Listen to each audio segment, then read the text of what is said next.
There's a strange truth tucked inside World War II that never made it into the glossy documentaries.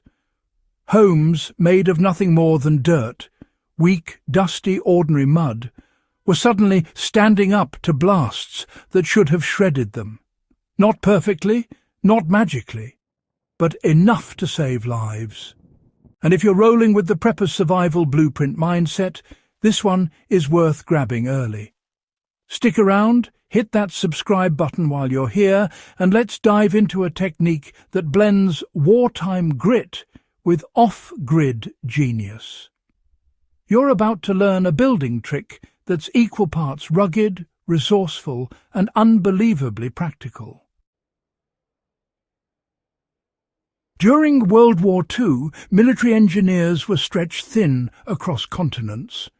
They weren't just building bunkers and bases, they were trying to protect villages whose homes were never designed to handle shockwaves or concussive hits.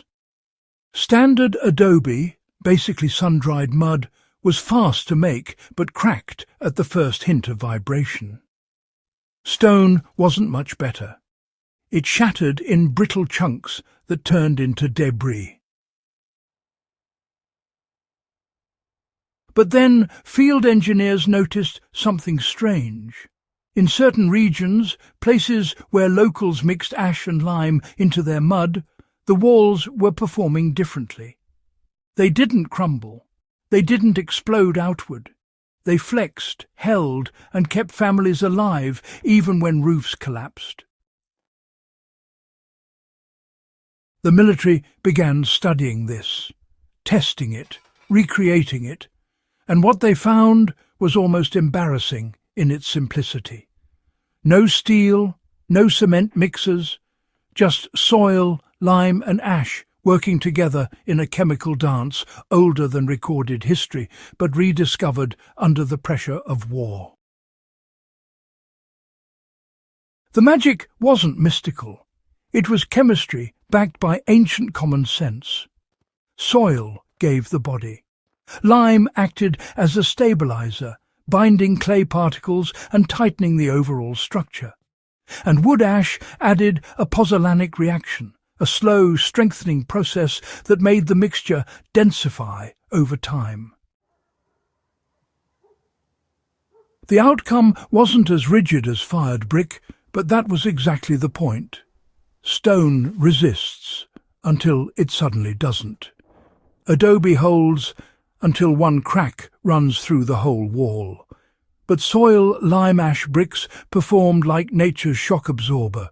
They flexed just enough, then settled and rehardened.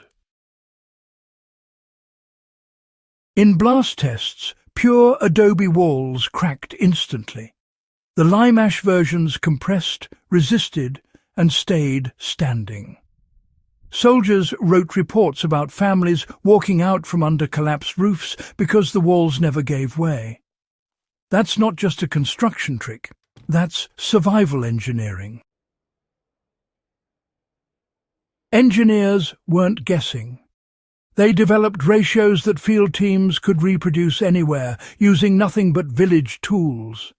The mixture they trusted most was simple: 3 parts soil, 1 part lime, half part sifted ash. Clay-rich soil performed best, but not too much clay. Too sandy, and the lime couldn't grip.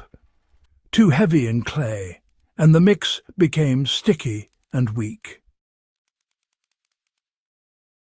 They mixed everything dry, just as if they were prepping flour for dough. Only then did they add water, slowly, until the mixture held its shape without collapsing. It had to be firm, not sloppy. Think bread dough, not soup. Then came the part nobody likes hearing: curing. True lime bonding is slow, not hours, not days. Real strength meant shade curing for at least 2 weeks, and even better for a month. Every extra day added durability. This wasn't a make-it-fast technique, it was a make-it-right one. What made these bricks so tough wasn't brute hardness, it was the micro-reinforcement. Lime crystals spread through the soil matrix like tiny anchors. Ash left microscopic pockets that acted as energy buffers. When a blast hit, the wall didn't behave like a rigid block of stone. It behaved more like a tough, dense foam with muscle in all the right places. This meant no sudden cracks running from top to bottom, no catastrophic shattering, just localized compression and, controlled deformation. It's the difference between a tree that snaps in the wind and one that bends. Pure adobe didn't stand a chance. Stone resisted the first impact, then exploded. But the soil lime ash bricks stayed upright more often than anyone expected. And honestly, that discovery changed the way field engineers approached defensive and emergency construction for the rest of the war. If you're the kind of prepper who, likes to test before trusting the wartime engineers, actually left behind a pretty straightforward field experiment. Just build 2 small walls of equal size, one made of pure adobe and the other with soil, lime and ash. Make sure you cure them properly and treat them exactly the same. Then strike them with controlled impacts. Back then, engineers would use weighted beams or even sandbag drops.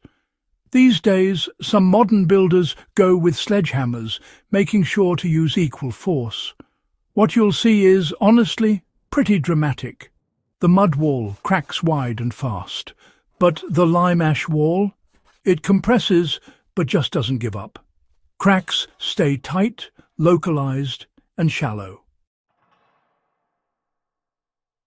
You don't need a lab coat to see the difference here. You'll understand instantly why, this technique actually saved lives. If you've ever built anything off-grid, materials aren't always ideal. So when you find a method that uses simple ingredients, soil, lime and wood ash, you pay attention. These bricks make root cellar entrances far less likely to crack with seasonal pressure. Generator sheds suddenly resist storm debris. Perimeter walls don't crumble when livestock bump them. The strength isn't theoretical, it's proven. The method isn't expensive, it's accessible. And the real kicker? Most modern builders overlook it entirely. But the off-grid lifestyle thrives on rediscovered knowledge.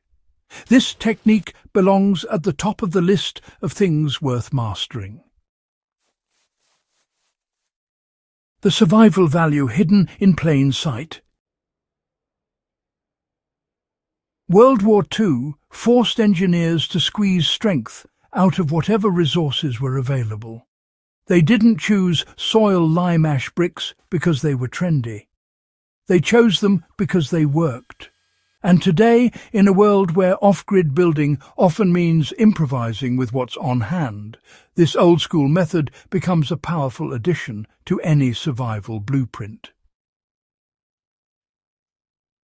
When you understand why it works, and how reliable it is under pressure, it becomes more than history. It becomes a tool you can use, a way to build that doesn't rely on fragile assumptions or complicated supply chains, a technique that turns ordinary earth into a defensive asset. And honestly, that's the kind of knowledge that separates preppers from people just playing at it.